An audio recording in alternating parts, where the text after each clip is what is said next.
संवाद विद प्रीति चौहान पे आपका स्वागत है।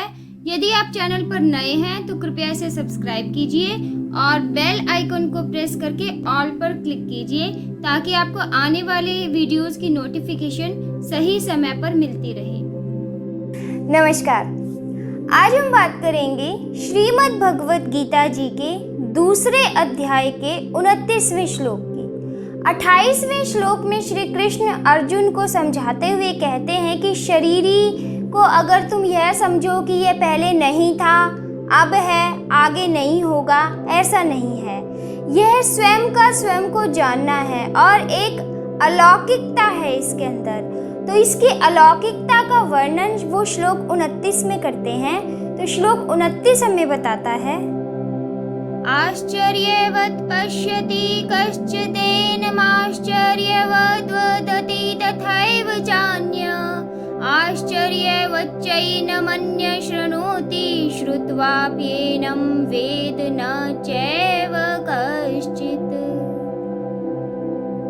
जैसे आपने श्लोक में देखा, इसका अर्थ है कि कोई इस शरीरी को आश्चर्य से देखता है, इसका अनुभव करता है। कोई दूसरा इसका आश्चर्य से वर्णन करता है, कोई अन्य इसको आश्चर्य से सुनता है और फिर भी इसको समझ नहीं पाता, जान नहीं पाता। यह दुर्वेग्य है। तो ऐसा क्यों कहा श्री कृष्ण ने कि कोई इसे आश्चर्य से देखता है? देखना आश्चर्य से कैसे होगा? देखना आश्चर्य से ऐसे होगा कि जो देखना एक ज्ञानेंद्री है, त्रिपुटी का संगम है, जिसमें दृष्टा अर्थात देखने वाला, दृश्य अर्थात दिखने वाली वस्तु और जो देखने की क्रिया है अर्थात दर्शन, ये तीन मिलकर त्रिपुटी बनती हैं। तो जो सांसारिक वस्तुएं हैं उन्हें हम इस त्रिपुटी के संगम से देखते हैं, ज्ञानेंद्री की क्रिया से हम इसे देखते हैं। परंतु शरीरी को देखना, देही को देखना, ये ज्ञानेंद्री के बस की बात नहीं है। यह होता है स्वयं को स्वयं के द्वारा देखना, स्वयं अपना अनुभव करना।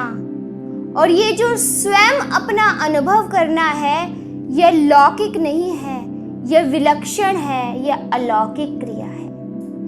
क्योंकि जो देखना सांसारिक वस्तुओं को होता है, वो जो आता है ज्ञानेंद्री की तरह से, तो वो एक बड़ी सी सीधी सरल भाषा में हम उसको कह देते हैं कि देखना एक क्रिया हो गई।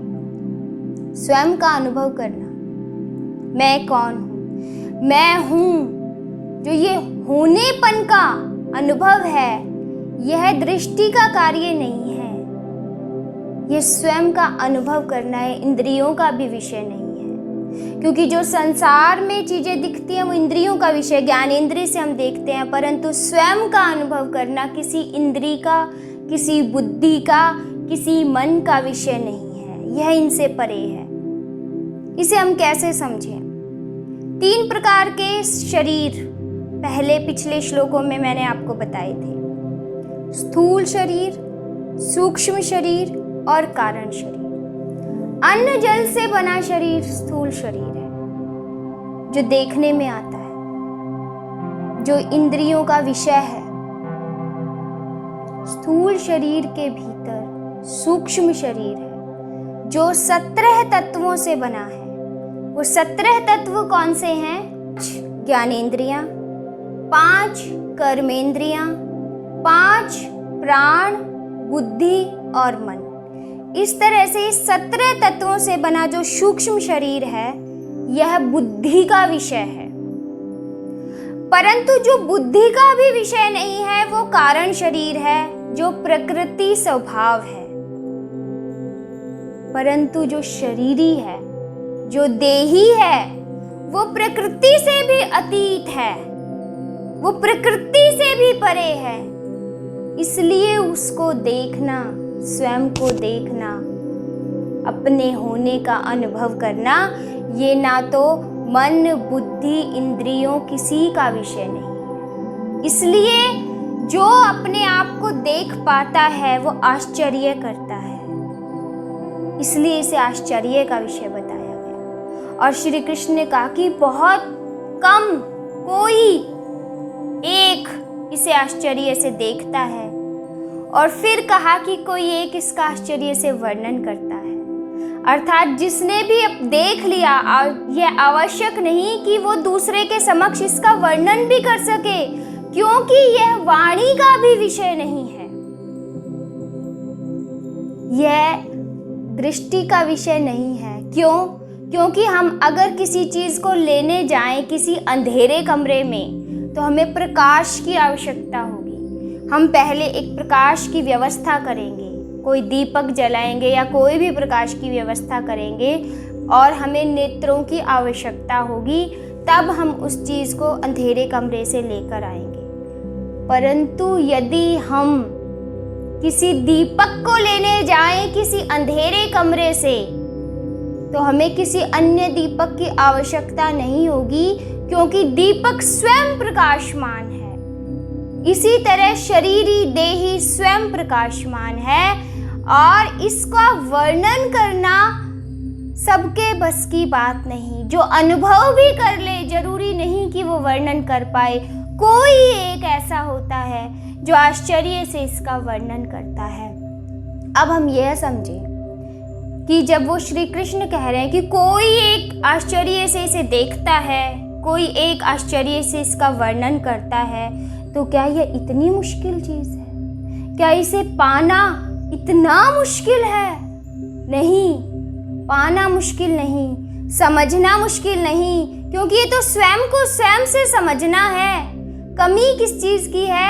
कि उस लगन की, जिज्ञासा की, कि वो किसी व्यक्ति में जागृत हो कि मैं स्वयं को समझूं। उस जिज्ञासा की कमी है, मुश्किल नहीं है।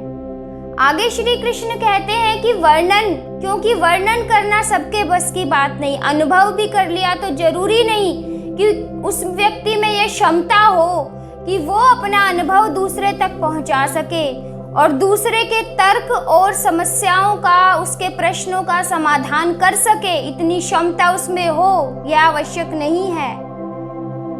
तो कोई होता है जो आश्चर्य से उसका वर्णन करता है। अब किसी ने वर्णन कर दिया तो कोई है एक जो आश्चर्य से उसको सुनता है फिर भी समझ नहीं पाता।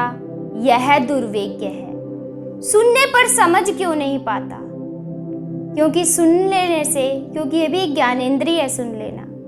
ज्ञानेंद्रिय ने अपना काम कर लिया, लेकिन जब तक आप में जिज्ञासा ही नहीं है अपने आप को जानने की, तो सुनाने वाला क्या करेगा? अब हम यह कहें कि शास्त्रों से हम सुनते आए, गुरुजनों से हम ज्ञान प्राप्त करते आए, तो शास्त्रों से और गुरुजनों से हम ज्ञान प्राप्त कर लेते हैं, तो सुनने से क्यों नहीं अपने आप को जान सकते?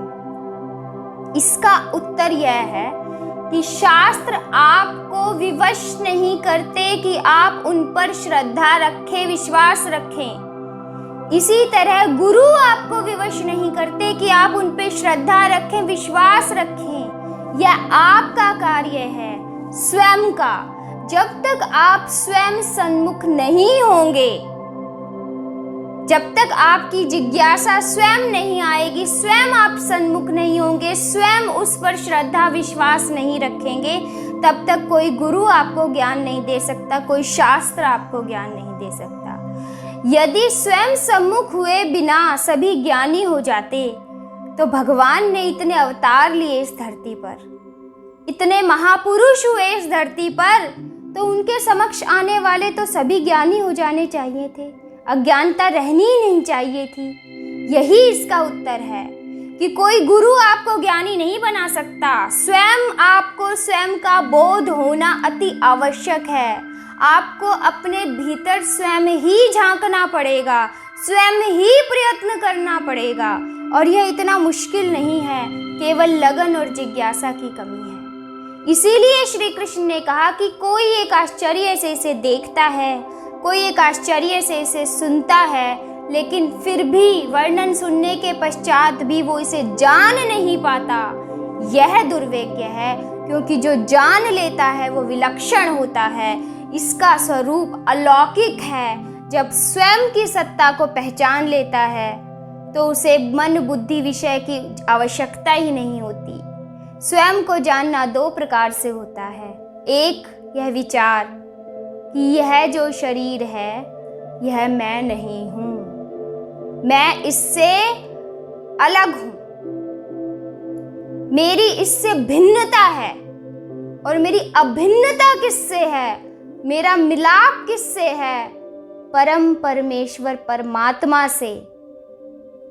इसे हम इस तरह समझें कि जो चीज नश्वर है, परिवर्तनशील है, उसमें मेरा किंचित मात्र भी भिन्नता नहीं, उससे मैं नहीं जुड़ा हूं, मैं उससे भिन्न हूं, अलग हूं।